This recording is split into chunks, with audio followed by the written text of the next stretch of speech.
Hello students, BSc BEd first year की next class में आप लोगों का स्वागत है।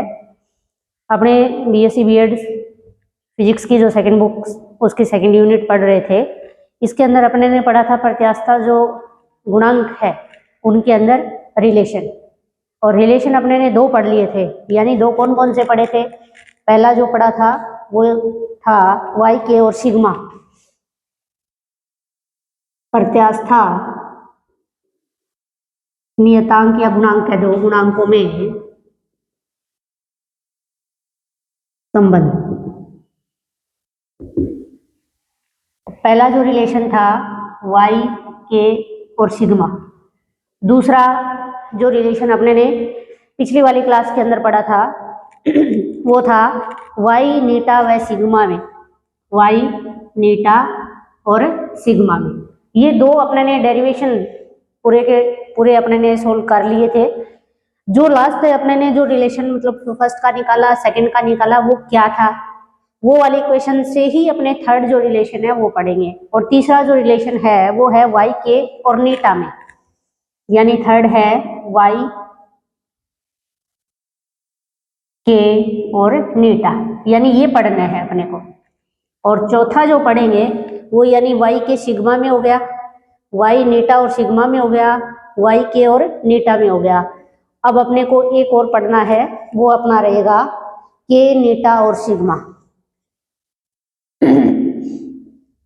के नीटा और सिग्मा में रिलेशन।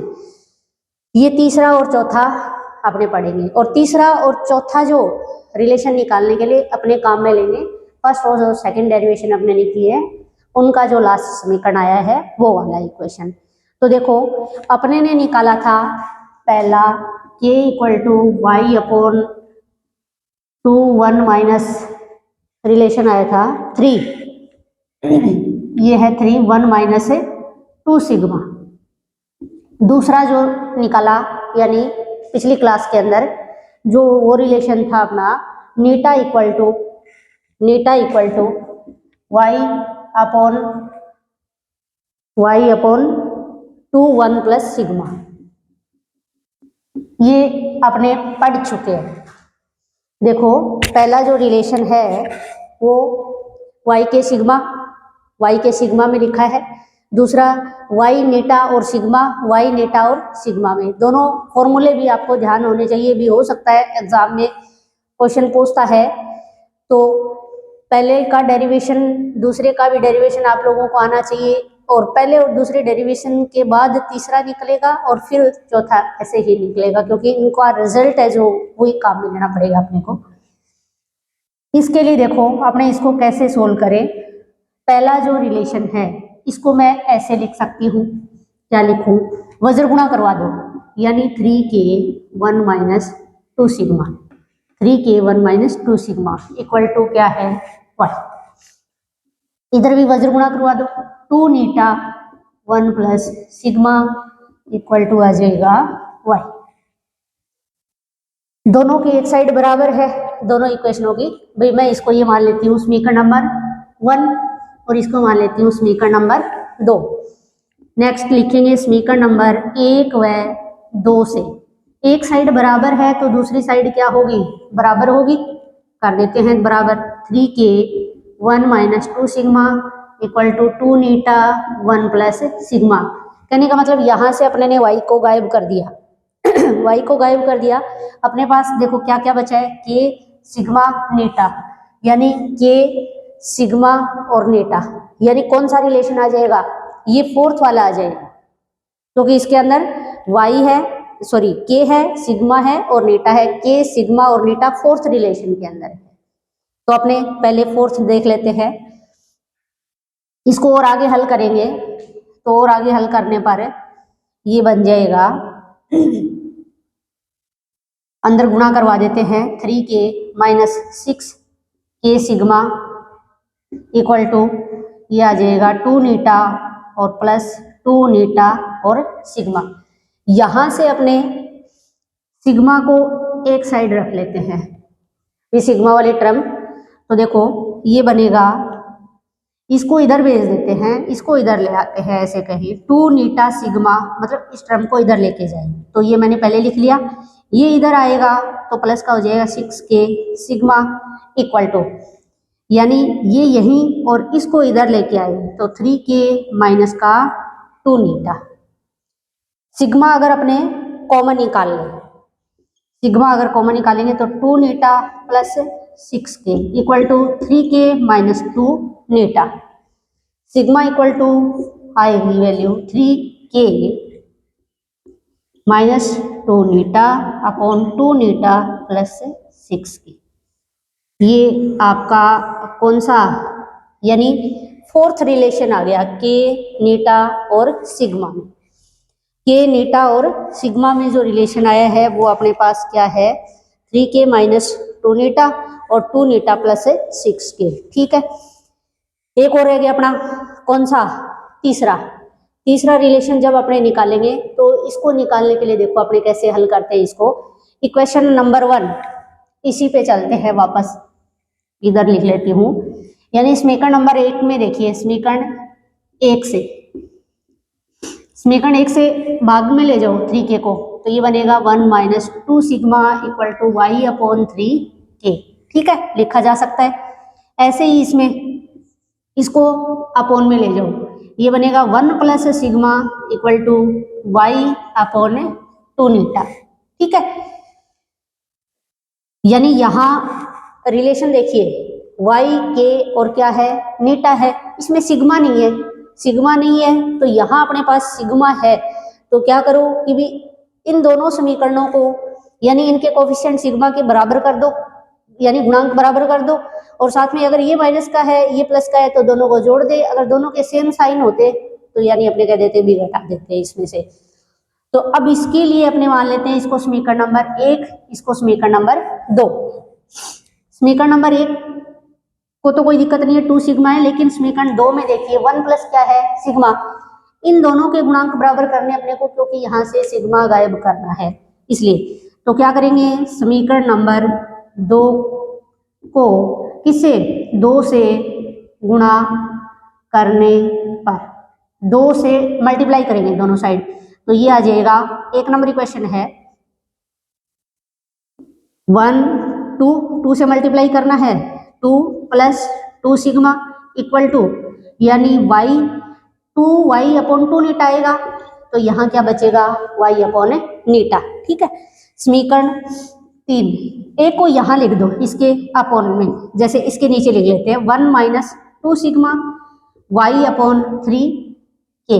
ठीक है, अब क्या करें, समीकरण नंबर ये 1 थी, कहने का मतलब समीकरण नंबर 1 प्लस 3 से दोनों समीकरणों में से 2 सिग्मा 2 नीटा कट जाना चाहिए। कटेगा कब, जब दोनों को क्या करेंगे, जोड़ेंगे, जोड़ देते हैं क्या, यानी ये हो गया 3 और ये आपस में क्या हो जाएंगे, कट जाएंगे। ये आ जाएगा y अपॉन नीटा plus y upon 3k। 3 equal to, यहाँ से y कॉमन आ रहा है, y को कॉमन निकालना है तो इसको निकाल लेते हैं अपने, या ऐसे करो एलसीएम ले लो, 3k नीटा, यहाँ क्या आएगा 3k प्लस यहाँ क्या आएगा नीटा। ठीक है, और इसको अपने देखो उस इक्वेशन को अपने इधर लिखती हूँ मैं, 3 लास्ट आया अपने पास 3y 3k प्लस नीटा अपॉन है 3k नीटा। ये है, अपने उल्टा करके लिख देते हैं इसको। उल्टा करके अगर अपने लिखेंगे, इसको y को इधर ले आओ अपॉन y, ये बन जाएगा y अपॉन 3, उल्टा करके 3k नीटा, या इसको उल्टा ना करके अपने क्या करते हैं, भाग लगा दो इसका अलग अलग, 3 अपॉन y और ये बनेगा 3k अपॉन 3k नीटा प्लस नीटा अपॉन 3k नीटा। 3k से 3k कट जाएगा, नीटा से नीटा कट जाएगा। एक तो देखो इसको ऐसे लिख सकते हो, 3 upon y equal to 1 upon नीटा प्लस 1 अपॉन 3k। ठीक है, ये रिलेशन भी आप इसको ऐसे लिख सकते हो, या इसको ऐसे भी लिख सकते हो, या इसी को देखो, इसको 3 को इधर और भेज दो तो 1 अपॉन क्या आ जाएगा y, और ये बनेगा 3k प्लस नीटा, और ये 3 मल्टीप्लाई 3 से होगा तो 9k नीटा। तो 1 अपॉन वाई बराबर आप ये भी लिख सकते हो, ठीक है। यानी 1 अपॉन वाई इक्वल टू, तो देखें तो अपने पास आ जाएगा 3k प्लस नीटा अपॉन 9k नीटा, या y बराबर देखें तो 9k नीटा अपॉन आ जाएगा 3k नीटा, या y equal to 9k eta upon 3k plus eta. किसमें रिलेशन चाहिए था, फोर्थ अपने ने वो निकाल लिया सिग्मा इक्वल टू से, थर्ड रिलेशन ये निकाल रहे थे वाई के और किसमें नीटा में, तो वाई के और नीटा ये रिलेशन आ गया अपने ने। यानी प्रत्यास्थता जो गुणांक है उनके अंदर रिलेशन पढ़ रहे थे, तो वो रिलेशन अपने ने 4 रिलेशन है।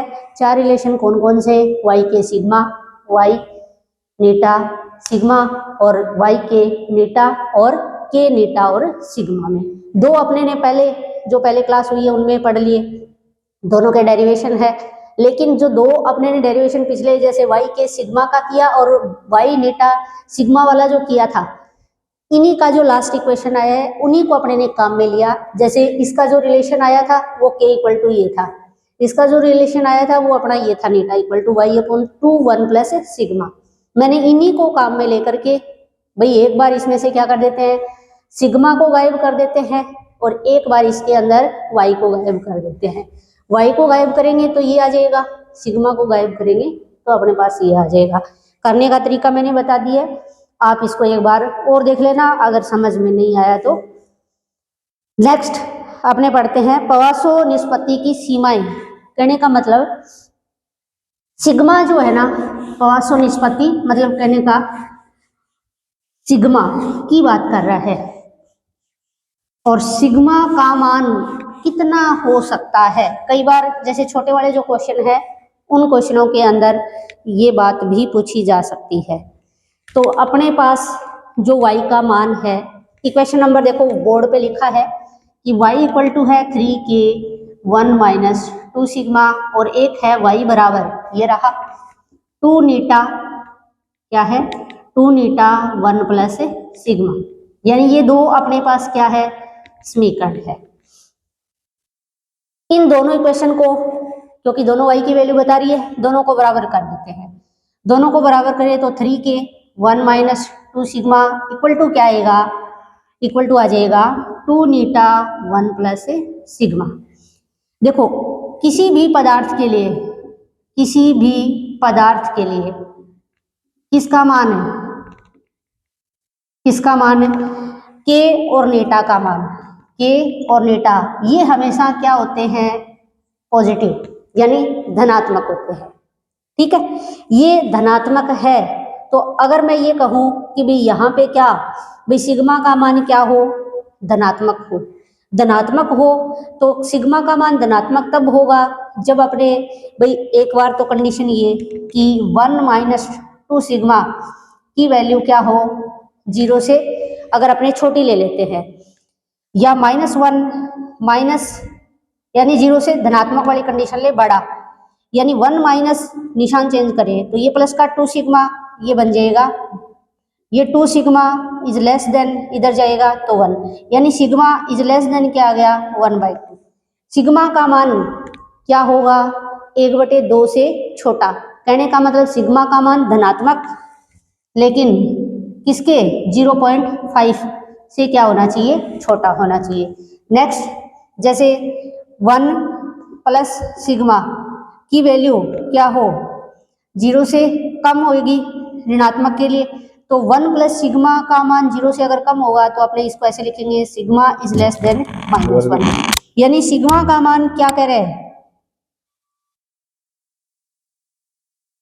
-1, यानी इससे बड़ा होना चाहिए, -1 सिग्मा का मान। देखो सिग्मा की वैल्यू -1 से क्या हो, बड़ी हो, और सिग्मा की वैल्यू क्या हो 0.5 या 1/2 से क्या होनी चाहिए, छोटी। तो सिग्मा के लिए 2 शर्तें हैं कि भी सिग्मा का जो मान है वो क्या हो सकता है 0.5 से तो क्या होना चाहिए, छोटा, और -1 से क्या हो, बड़ा। लेकिन सामान्य अगर देखें तो इसका मान क्या होता है, 0.2 से 0.4 के बीच में होता है, यानी इसके बीच। तो पहले और दूसरी सिग्मा के मान के क्या होने के लिए, धनात्मक होने के लिए इसका मान 0 से बड़ा होगा, और सिग्मा का मान ऋणात्मक हो तो इसका मान 0 से क्या होगा, बड़ा होगा। यानी इसलिए अपने ने वैल्यू निकाली, सिग्मा की वैल्यू -1 से ज्यादा हो, ये सिग्मा की वैल्यू क्या हो, 1/2 से क्या हो, छोटी हो। नेक्स्ट अपने एक न्यूमेरिकल कर लेते हैं, और न्यूमेरिकल जो है वो है अपने ने जो प्रतिबल पढ़ा था उसी से रिलेटेड है। जैसे क्वेश्चन लिख देती हूँ मैं, सबसे पहले ये रिलेशन पढ़ लेना भाई एक बार और रिवाइज कर लेना, और ये फॉर्मूले भी आपको याद होने चाहिए, क्योंकि कंपटीशन एग्जाम में कोई भी फॉर्मूला आपसे वाई के नीटा सिग्मा और इनमें 4 रिलेशन दे करके वो पूछ सकता है भी इनमें से कौन सा सही है कौन सा गलत है, या सत्य है। सत्य वाले क्वेश्चनों में भी ये चीज आ सकती है। एक क्वेश्चन दिया है, स्टील का कोई तार है। क्वेश्चन क्या है, स्टील के तार की वह अधिकतम, स्टील के तार की वह अधिकतम लंबाई ज्ञात करो। क्या पूछा, लंबाई ज्ञात करो। लंबाई ज्ञात करो जिसे किसी खूंटी से, यानी जिसे किसी खूंटी यानी खूंटी से ऊर्ध्वाधर लटकाने पर, ऊर्ध्वाधर लटकाने पर वह स्वयं के भार के कारण टूट न सके, टूट न सके। आपको दे क्या रखा है, तार के पदार्थ की डेंसिटी दे रखी है। तार के पदार्थ का घनत्व कितना है, डेंसिटी का मान 7.8 इंटू 10⁻³ किलोग्राम पर मीटर क्यूब, और टूटन प्रतिबल दिया है, तथा टूटन प्रतिबल जिसकी वैल्यू है कितनी, 9.2 इंटू 10⁻³ न्यूटन पर मीटर स्क्वायर। ठीक है, ये क्वेश्चन आपको दे रखा है। इसको आप कैसे हल करोगे, देखो इसका जो सॉल्यूशन है, इसमें दिया हुआ है तार की लंबाई, ये निकालना है। लंबाई ज्ञात करो तो अपने मान लेते हैं, माना क्या माना, माना तार की लंबाई, अधिकतम लंबाई कह लो, अधिकतम लंबाई कितनी मान लेती हूँ, L है। ठीक है, दूसरा अपने को दिया है, ये मान लेते हैं तार की त्रिज्या, तार की त्रिज्या, त्रिज्या कितनी, R। तो देखो तार का भार, भार यानी या द्रव्यमान देखें अपने पहले, द्रव्यमान, द्रव्यमान कैपिटल M, और M द्रव्यमान बराबर क्या होगा, यदि क्या है M है तो M बराबर क्या, रो इंटू V, यानी रो और डेंसिटी को D से लिखें तो D भी लिख सकते हैं अपने, D into V। D density है, V इसका क्या है, आयतन है। क्या है, आयतन। आयतन यानी तार है तो तार को क्या मान के चलेंगे, लेंथ उसकी L मानी अपने ने, रेडियस इसकी R मानी है, तो इस तार का आयतन एक क्या मान सकते हैं, बेलन, जिसका आयतन πr² लिखते हो। ठीक है, यहाँ πr² क्या बन जाएगा, L बन जाएगा, क्योंकि अपने ने लेंथ इसकी कितनी ली है, L ली है। तो ये आ गया पाई, ऐसे लिख दो इसको, πr² L इंटू D। क्या है ये, तार का द्रव्यमान। कैपिटल M की वैल्यू है। नेक्स्ट तार की डेंसिटी अपने को ठीक है क्वेश्चन में दे रखा है, जहां अपने को चाहिएगा अपने को वैल्यू दी की क्या हुई है, प्रतिबल, प्रतिबल, और प्रतिबल बराबर क्या होता है F upon A. F equal to अगर किसके इक्वल हो, mg के, और क्षेत्रफल कितना पाई आर स्क्वायर। m का मान अगर अपने पुट करें तो m की वैल्यू ये रही pi r square l d, और साथ में क्या आ गया g upon pi r square. Pi r square से पाई आर स्क्वायर कट जाएगा। प्रतिबल, या ये कह दो कि अपने तार की मैक्सिमम लंबाई निकालना चाह रहे हैं तो ये टोटल प्रतिबल जो दे रखा है ना वो वैल्यू है। टोटल प्रतिबल का मान अपने पास है कितना 9.2 इंटू 10 की पावर 3, ठीक है, इक्वल टू किसके, यानी एल डी जी बचा उसमें, तो एल की वैल्यू निकालनी है, डी डेंसिटी है जो कि कितनी 7.8 इंटू 10 की पावर 3, और जी 9.8 गुणित तरुण जी। एल आपको चाहिए तो क्या आ जाएगा 9.2 गुणा 10 की पावर 3 अपॉन आ जाएगा 7.8 इंटू 10 की पावर 3 गुणा 9.8। 10 की पावर 3 से ये कट जाएगा, आपके पास बचा 9.2 अपॉन 7.8 इंटू 9.8। इसको आप हल कर लेंगे, जो आएगा आंसर वो किसके अंदर आ जाएगा, मीटर में आ जाएगा। तो आप लोगों को क्वेश्चन समझ में आ गया होगा, और क्वेश्चन का जो आंसर है वो आना क्या चाहिए, ये आना चाहिए 1.2 गुणा 10 की पावर 4, 1.2 गुणा 10 की पावर 4 मीटर। ये आप थोड़ा चेक कर लेना कैलकुलेशन करके कितना आ रहेगा। बाकी करने का तरीका ये बता दिया कि आप इसको हल कैसे करोगे, ठीक है। तो आज की क्लास में अपने इतना ही पढ़ेंगे, नेक्स्ट अगली क्लास के अंदर। थैंक यू ये क्लास देखने के लिए।